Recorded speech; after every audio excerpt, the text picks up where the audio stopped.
हम neo liberalism के बारे में समझेंगे। तो नियो लिबरलिज्म जैसे ही इंटरनेशनल एडिशन में हम इसकी बात करते हैं, इसका मतलब इसका संबंध इकोनॉमिक फिलॉसफी से है, जो इस बात पर जोर देता है, जिसकी मुख्य बात जो है वो है free market capitalism. Free market इसका मतलब है कि कोई भी प्रोडक्ट हो उसके लिए पूरा वर्ल्ड एक मार्केट होगा। फ्री मार्केट, कोई भी रिस्ट्रिक्शंस नहीं होगा। और कैपिटलिज्म, ये सिस्टम कैपिटलिज्म पर बेस्ड है, यानी जहां पूंजी और मार्केट ये ही, और इस पर कोई नियंत्रण नहीं। प्राइवेटाइजेशन यानी प्राइवेट जो कैपिटल है। डीरेगुलेशन, जाहिर सी बात है कैपिटलिज्म में स्टेट का रेगुलेशन बहुत ही कम होता है, स्टेट ऑन इंडस्ट्रीज कम होती हैं। And reduced government intervention in the economy, सरकारें जब इकोनॉमी में काफी ज्यादा इंटरफेयर करती हैं तो ये करीब करीब कम्युनिज्म वाला सिस्टम हो जाता है। कैपिटलिज्म वाले सिस्टम में गवर्नमेंट का इंटरवेंशन, और न्यू लिबरलिज्म जो इंटरनेशनल रिलेशन पर गवर्नमेंट का इंटरवेंशन कम होगा, तभी ट्रेड काफी बेहतर हो पाता है। It emerged as a response to the economic challenges of the mid 20th century। यानी इस तरह की जो विचार या फिलॉसफी आई है, वो हर जो थ्योरी आती है या कोई आइडिया आता है, वो किसी न किसी परिप्रेक्ष्य में आता है। तो ये 20th सेंचुरी के चैलेंजेस के आधार पर, जो उस समय 1970s में पोस्ट वर्ल्ड वॉर 2 के बाद जो स्टैगफ्लेशन आया था, जिसमें कि इकोनॉमी स्टेगनेंट हो जाती है, इन्फ्लेशन काफी बढ़ जाता है। और इसकी जो हिस्टोरिकल ट्रेडिशन है नियोलिबरलिज्म की, उसको ट्रेस कर सकते हैं हम। जो कुछ इकोनॉमिस्ट हैं जिनका जो वर्क है, जो इस तरह से इस बात को आगे बढ़ाता है, जिस तरह के कॉन्सेप्ट को, जिसको नियो लिबरलिज्म कहते हैं, जिसमें फ्रेडरिक हैक, मिल्टन फ्रीडमैन, ये काफी दोनों प्रसिद्ध नाम हैं। इन लोगों ने अपने स्टडी के दौरान अपने विचारों में ये बतलाया कि गवर्नमेंट का इंटरवेंशन इकोनॉमी में जितना कम हो, गवर्नमेंट कैसे रेगुलेट करती है, प्राइस को कंट्रोल करती है, तरह तरह के व्यापार और ट्रेड पर रेगुलेशन लगाती है, उतना ही सिस्टम जो है या इकोनॉमी जो होती है वो ज्यादा बेहतर तरीके से, कम रेगुलेशन होने बेहतर तरीके से काम करती है। और अगर रेगुलेशन ज्यादा होते हैं, प्राइस पे कंट्रोल होता है, तो इनएफिशिएंसी होती है और इकोनॉमिक ग्रोथ जो होता है वो सही तरीके से नहीं आ पाता है। अब जब हम न्यू लिबरलिज्म में आगे बढ़ते हैं, तो यहाँ पर हमें एक मूवमेंट, न्यू राइट मूवमेंट, यानी कि एक नए अधिकार, ये नए अधिकार का संबंध न्यू लिबरलिज्म से है। तो न्यू लिबरलिज्म एक नया अधिकार के तरह इसका प्रयोग किया गया था। ये नया अधिकार जिसमें ये बतलाया गया था कि ये इकोनॉमिक राइट्स होंगे, फ्री मार्केट का राइट होगा, और लिमिटेड गवर्नमेंट, यानी जो गवर्नमेंट के इंटरवेंशन होते हैं ये कम होंगे। इस तरह के अधिकार, जैसे हम एक समय में देखते हैं मानव अधिकार की बात होती है, एक समय में देखते हैं कि अलग अलग तरीके के मैग्ना कार्टा में व्यक्ति के अधिकारों की बात होती है। तो न्यू लिबरलिज्म का कॉन्सेप्ट एक न्यू राइट के फॉर्म में आया था, जहां इस अधिकारों की बात की गई थी। अब जो इन विचारों को देने वाले जो प्रमुख विचारक है, जिसमें फ्रेडरिक हैक हैं, ये ऑस्ट्रियन इकोनॉमिस्ट, ऑस्ट्रिया के एक इकोनॉमिस्ट थे, जिन्होंने गवर्नमेंट इंटरवेंशन जो इकोनॉमी में होता है, जो सरकारें हस्तक्षेप करती हैं, उसके बारे में ये बतलाया था कि ये इकोनॉमी के लिए हार्मफुल होता है। उनकी लिखी किताब का नाम द रोड टू सर्फडम। इसी पुस्तक में इन्होंने ये आर्ग्यू किया है कि सोशलिज्म वाली जो व्यवस्था होती है, इससे अराजकता जो है वो बढ़ जाती है, और फ्री मार्केट इकोनॉमी सबसे बेहतर अल्टरनेटिव होता है। दूसरे बड़े विचारक हैं मिल्टन फ्रीडमैन। मिल्टन फ्रीडमैन एक अमेरिका के इकोनॉमिस्ट थे, जिन्होंने फ्री मार्केट कैपिटलिज्म के लिए अपनी आवाज उठाई थी, और जिन्होंने इस बात को काफी बल दिया था कि अगर महंगाई बढ़ती है तो उसको मनी की सप्लाई जो इकोनॉमी में होती है, उसके मैनिपुलेशन से उसको कंट्रोल किया जा सकता है। इनकी जो प्रसिद्ध पुस्तक है वो है कैपिटलिज्म एंड फ्रीडम। और ये इस बात के लिए इन्होंने जोर दिया था कि अगर सरकारें जो हैं वो टैक्सों को कम से कम रखें और सरकारें खर्च ज्यादा करें तो ये इकोनॉमिक जो ग्रोथ होता है उसको अधिक स्टिमुलेट करता है, यानी कि इकोनॉमी में ज्यादा ग्रोथ होता है अगर इस तरह के अप्रोच से काम किया जाए। रोनाल्ड रीगन का नाम हमने यूनाइटेड स्टेट्स के जो पॉलिटिशियन थे, जो प्रेसिडेंट भी रहे, तो जब वो प्रेसिडेंट थे 1980s, उन्होंने फ्री मार्केट कैपिटलिज्म डीरेगुलेशन इसकी बात की थी। मार्गरेट थैचर, ये भी काफी प्रसिद्ध प्राइम मिनिस्टर रही हैं, ब्रिटिश पॉलिटिशियन रही हैं, इनको भी न्यू लिबरलिज्म का एक बहुत बड़ा समर्थक माना जाता है, एक की फिगर है जिन्होंने न्यू लिबरल पॉलिसीज को यूके में प्रमोट किया था, जो उन्होंने वहां पर स्टेट ऑन इंडस्ट्रीज के प्राइवेटाइजेशन पर काफी इन्होंने फोकस किया था।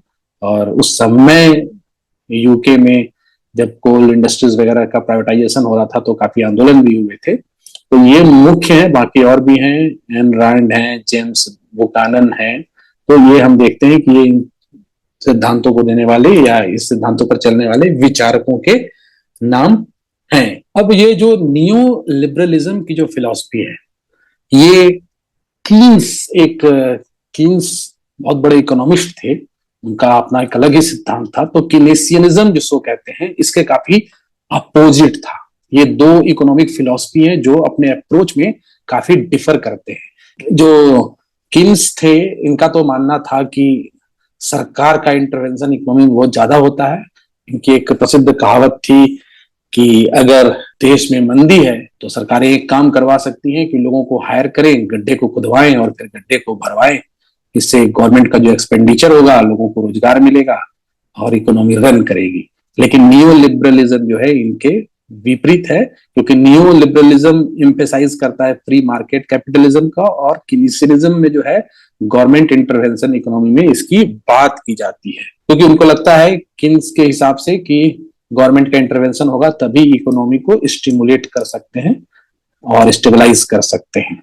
न्यू लिबरल का इनके खिलाफ जो आर्गुमेंट है वो ये है कि मार्केट इफिशियंसी जो है वो फ्री मार्केट होने से, जहां पर गवर्नमेंट का इंटरवेंशन ना हो, फ्रीडम ज्यादा हो मार्केट की, कैपिटल को मूव करने की, प्राइस अगर डिटरमाइन किए जाए मार्केट के द्वारा, सप्लाई और डिमांड भी मार्केट के आधार पर डिमांड किए जाए, निर्धारित हो, गवर्नमेंट की पॉलिसी इंटरफेयर करने वाली कम से कम हो, तो ये मार्केट की इफिशियंसी को बढ़ाता है। और लिमिटेड गवर्नमेंट की बात करते हैं new liberals. Limited government intervention जो है उससे फ्रीडम बना रहता है, और गवर्नमेंट का रोल बस इतना ही होना चाहिए कि एक लीगल और रेगुलेटरी फ्रेमवर्क बनाकर रखे जो फ्री मार्केट के कंपटीशन को बनाए रखे। तो इस तरह से ये दोनों आपस में अलग हैं। हम आगे इंटरनेशनल रिलेशन के हिसाब से समझने की कोशिश करेंगे। अब हम देखते हैं कि ये समय जो है वो ग्लोबलाइजेशन का जब शुरू होता है, और न्यू लिबरल थ्योरी और ग्लोबलाइजेशन, इसमें क्या संबंध है? तो जो न्यू लिबरल थ्योरी है, ये इकोनॉमिक पॉलिसीज को एक रूप देने में पूरे विश्व में इसका काफी महत्व रहा है। और ग्लोबलाइजेशन का मतलब अगर हम कहें तो ये क्या है? ये विश्व का आपस में जुड़ना है, विश्व की इकोनॉमिक व्यवस्था का, हर राज्य की इकोनॉमिक व्यवस्था का आपस में जुड़ जाना है ग्लोबलाइजेशन, जिसमें कि फ्लो, सामान एक देश से दूसरे देश का जाना, कैपिटल का यानी कि जो इन्वेस्टमेंट है, धन है, इसका एक देश से दूसरे देश में जाना बिना रिस्ट्रिक्शन, लोगों का, सर्विस का, नेशनल बाउंड्री का इंपॉर्टेंस खत्म हो जाता है। तो न्यू लिबरल थ्योरी जो है वो पूरे विश्व के इकोनॉमिक पॉलिसीज को इसने प्रभावित किया है, जो प्रभावित होगी पूरे विश्व के स्तर पर। पूरे जो ग्लोबलाइजेशन का मतलब ही है कि ये विश्व एक गांव की तरह बनकर जो सामने आता है, जहां पर बाउंड्रीज का इंपॉर्टेंस खत्म हो जाता है। तो न्यू लिबरल थ्योरी जो है ये फ्री ट्रेड को बढ़ावा देती, कोई बाउंड्री देश की नहीं मानी जाती है, रिड्यूसिंग बैरियर्स, बहुत कम से कम दिक्कतें आए व्यापार करने में, बहुत कम से कम दिक्कतें आए मनुष्यों के, सर्विस के, या मुद्रा या कैपिटल के कहीं दूसरे देशों में मूव करने में। तो जब कोई मूवमेंट होता है कैपिटल का, गुड्स का, तो उस पर टैरिफ लगते हैं, या उनकी कोटा होती है कि इतना ही आप इंपोर्ट या एक्सपोर्ट कर सकते हैं। तो इन सब जो बैरियर हो इसको कम करने की बात है, तभी तो ये ट्रेड फ्री ट्रेड कहला पाएगा। और जब ये थ्योरी आती है इंटरनेशनल रिलेशन में, तो इस परिप्रेक्ष्य में हम देखते हैं कि कुछ इंटरनेशनल ऑर्गेनाइजेशंस और इंटरनेशनल ट्रेड एग्रीमेंट्स जो हैं उनका महत्व बढ़ जाता है। विश्व में व्यापार को बढ़ावा देने के लिए वर्ल्ड ट्रेड ऑर्गेनाइजेशन है। आजकल रीजन वाइज भी ट्रेड एग्रीमेंट्स होने लग गए हैं काफी ज्यादा। अलग अलग देश अपनी एक रीजनल ट्रेड ग्रुपिंग्स बनाते हैं। कुछ तो प्रसिद्ध ट्रेड ग्रुपिंग्स हैं जैसे कि north American free trade agreement. ये सब फ्री मार्केट को बढ़ावा देने के लिए, ताकि गुड्स सर्विसेज कैपिटल का फ्लो जो है वो कम से कम रिस्ट्रिक्शंस के साथ मूवमेंट अक्रॉस बाउंड्रीज हो सके। प्राइवेटाइजेशन पे जोर होता है न्यू लिबरल थ्योरी का। Privatisation of state on enterprises, मतलब जो राज्य के अंतर्गत जो प्रोडक्शन होते हैं, जो इंटरप्राइजेस होते हैं, चाहे वो ट्रांसपोर्टेशन हो, कम्युनिकेशन सर्विस हो, ये अधिक से अधिक प्राइवेट हाथों में जाए। ग्रोथ हो प्राइवेट प्लेयर्स का, कंपटीशन हो, private players across the national border काम करें। यानी कि इस एमएनसी का जो कॉन्सेप्ट है, जिनके प्रोडक्ट या सर्विसेज कई देशों में अवेलेबल होते हैं, फाइनेंस हो, टेक्नोलॉजी हो, तो ये इनएफिशिएंसी को बढ़ाता है। न्यू लिबरल थ्योरी के हिसाब से मार्केट में कंपटीशन लाता है। फिर डी रेगुलेशन की बात है। न्यू लिबरल थ्योरी ये डी रेगुलेशन, यानी कि गवर्नमेंट का रेगुलेशन जो है इकोनॉमी में वो कम हो, फाइनेंस हो चाहे टेली कम्युनिकेशन हो, ग्लोबल फाइनेंशियल मार्केट की बात करता है, मल्टीनेशनल कॉरपोरेशन की बात करता है। डी रेगुलेशन होने से और सरकार में क्या होता है कि जो ब्यूरोक्रेट्स होते हैं, तो सरकार नेता ब्यूरोक्रेट्स, सरकारी चीजें उनकी प्राइवेट प्रॉपर्टी बन जाती है। और जो ब्यूरोक्रेट्स होते हैं तो नियम कानूनों में ज्यादा बंधे होने के कारण रेड टेपिज्म काफी बढ़ जाता है, तो बिजनेस में प्रॉब्लम होती है, फ्रीली बिजनेस नहीं हो पाता है।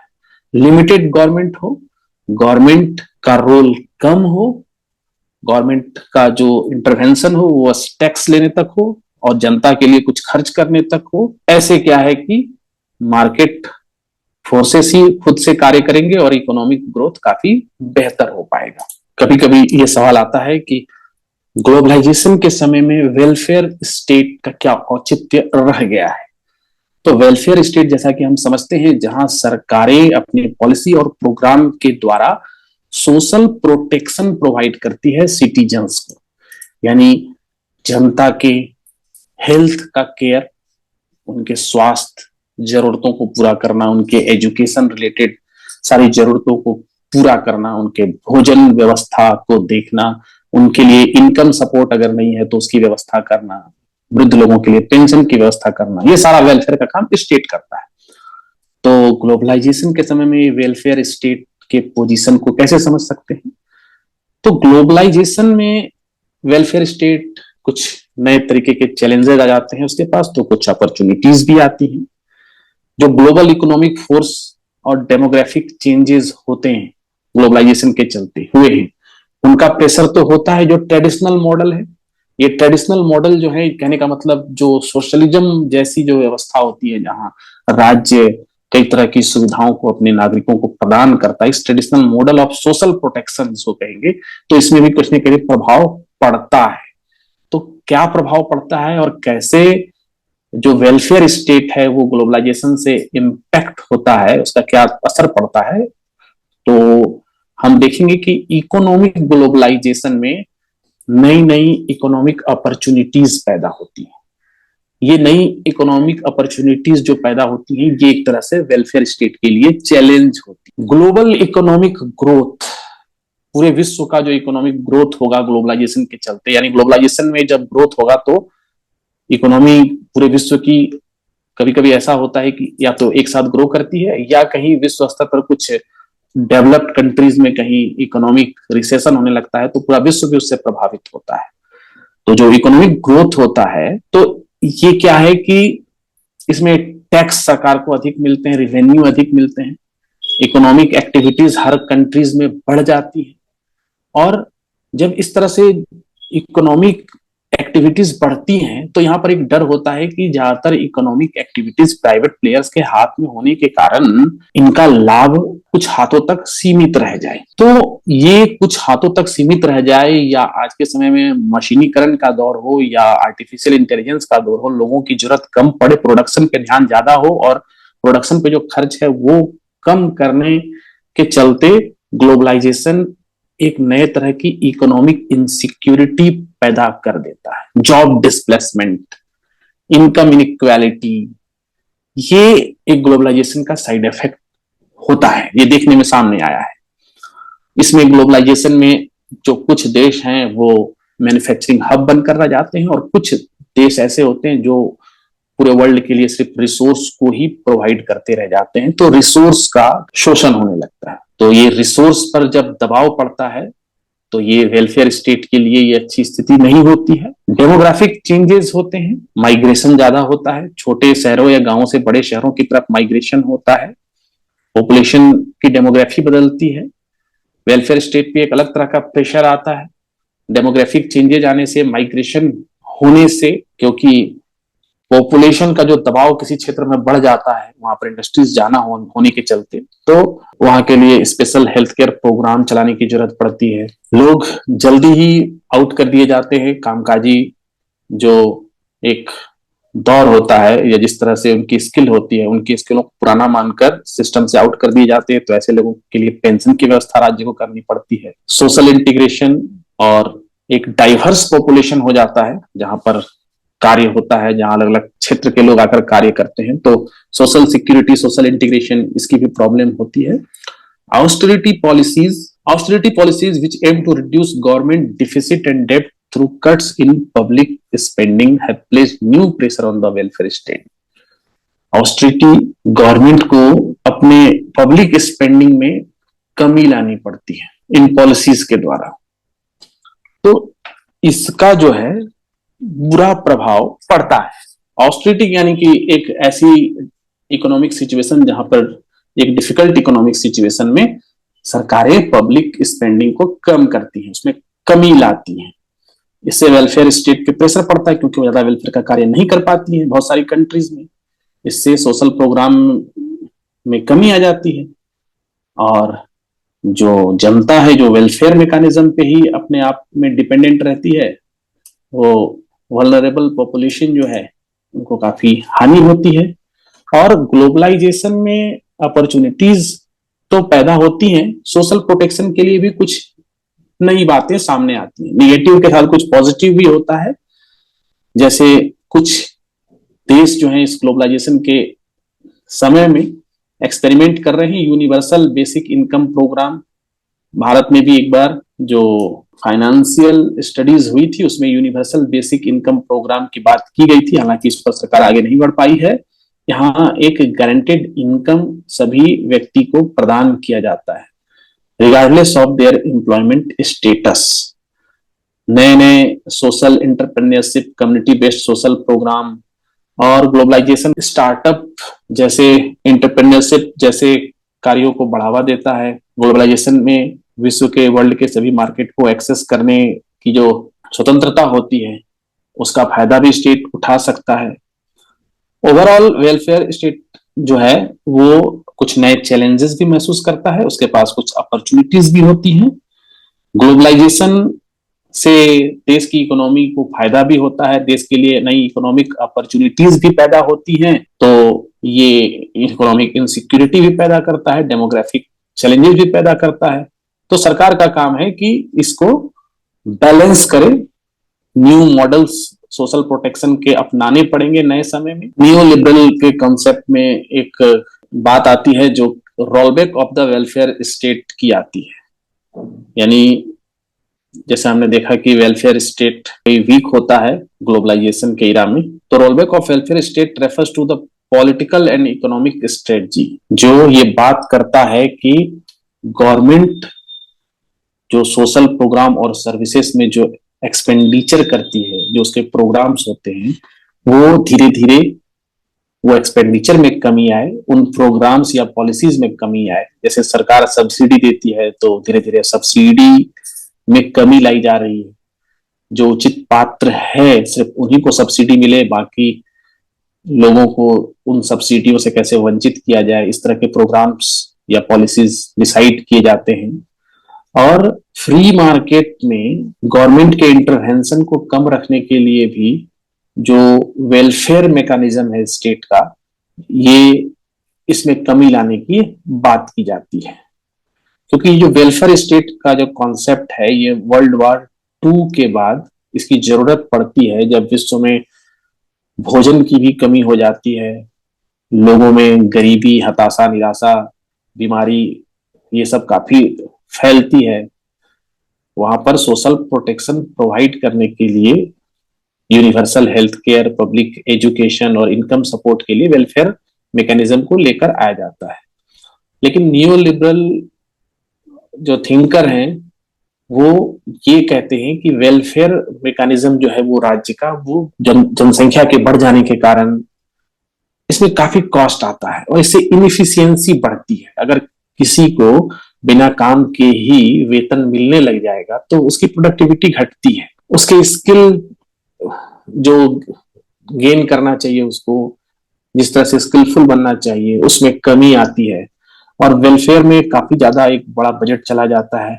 इससे डेवलपमेंट नहीं हो पाता है। जो डेवलपमेंट इंफ्रास्ट्रक्चर पे हो सकता है, जिससे इकोनॉमी और तेज हो सकती है, वो नहीं हो पाता है। और एक सरकार पर डिपेंड रहने का कल्चर जो है कि सरकार पे डिपेंड है, सरकार ही सब कुछ देगी, सरकार ही खाना देगी, सरकार ही पढ़ाएगी, सरकार ही हेल्थ का ध्यान रखेगी, ये कल्चर डेवलप हो जाता है जो कंट्री की प्रोडक्टिविटी को कम करता है। तो नियो लिबरल जो है वो रोलबैक ऑफ वेलफेयर स्टेट की बात करते हैं कि गवर्नमेंट के द्वारा जो सोशल प्रोग्राम और सर्विसेज चलाए जा रहे हैं उसमें कमी आए, कम से कम वो सिर्फ उचित लोगों को मिले और किसकी सर्विस, कितनी सर्विस दी जाए, उसकी जगह डीरेगुलेशन हो, प्राइवेटाइजेशन हो, गवर्नमेंट की स्पेंडिंग कम हो, मार्केट कंपटीशन ज्यादा बढ़े और व्यक्ति की अपनी रिस्पॉन्सिबिलिटी इन सब चीजों को प्राप्त करने के प्रति वो ज्यादा कैसे बढ़े, इसकी बात है। अब जो रोलबैक ऑफ वेलफेयर स्टेट है, जाहिर सी बात है कि इसको क्रिटिसाइज भी किया जाता है।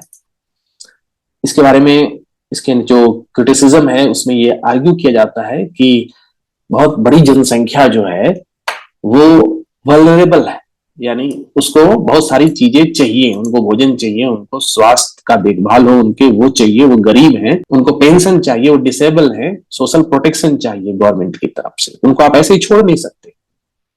रोलबैक अगर कर लेंगे वेलफेयर स्टेट का, ऐसा स्टेट नहीं होगा जो अपनी जनता का ख्याल रखे, उसके लिए एक्सपेंडिचर करे, इनकम इनइक्वालिटी से बढ़ेगी और सोशल एंड इकोनॉमिक डिस्पैरिटीज इससे बढ़ेगी। 1991 में सोवियत यूनियन डिसइंटीग्रेशन होता है। सोवियत में कैपिटलिज्म के अपोजिट कम्युनिज्म वाली व्यवस्था थी और नियो लिबरल जो है वो तो पूरा कैपिटलिज्म की आइडियोलॉजी पर है।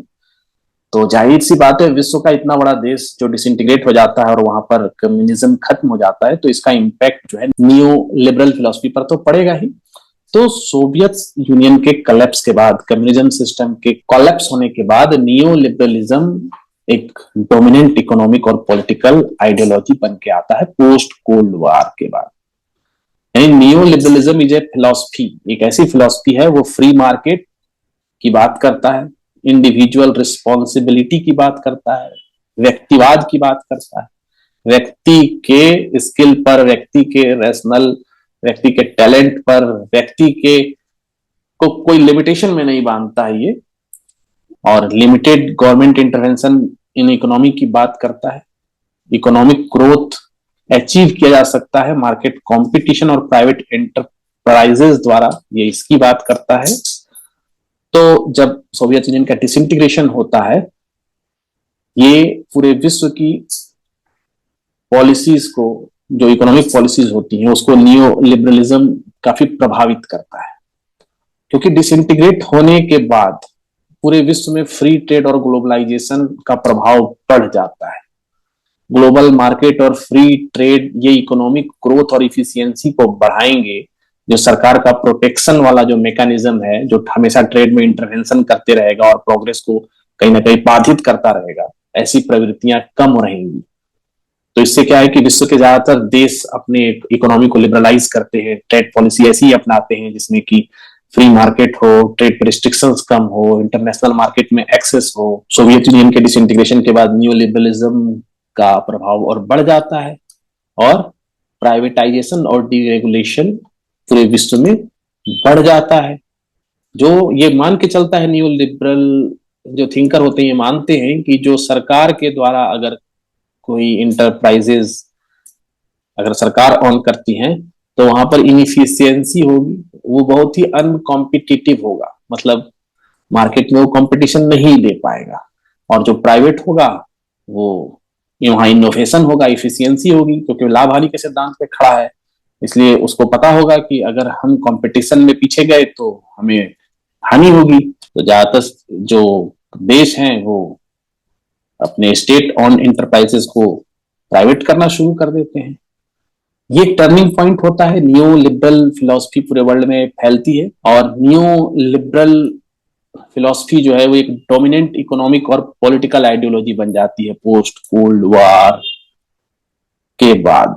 न्यू लिबरलिज्म का बहुत ही महत्वपूर्ण असर होता है विश्व के जो इंटरनेशनल ऑर्गेनाइजेशन होते हैं, जो कि मल्टीलेटरल बॉडीज हैं, इसमें कई देशों के समूह जो है वो आपस में मिलकर निर्णय लेते हैं ताकि विश्व के सभी देशों में कोऑपरेशन बना रहे, कोऑर्डिनेशन रहे।